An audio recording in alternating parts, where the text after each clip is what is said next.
ए बहनी हाँ बहनी आज चली जा कहाँ से बहनी सीन पर्दा पर चला हाँ लेकिन तुम्ही से कहा था गाँव कहा था काव कही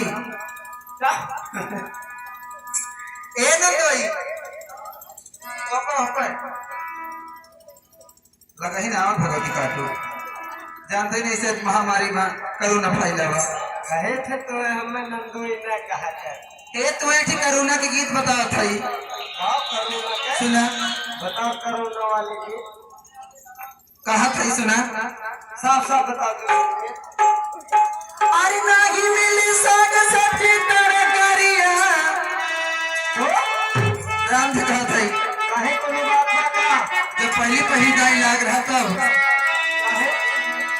अरे नाही मिली साग सब्जी तरकारिया अरे जब से फैलल बा कोरोना के बीमारी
जान लिया कहाँ कहाँ भाग के जाते हैं कहाँ जाते हैं फौजी कहाँ जाते हैं कहाँ जाते हैं सुना हाँ बोला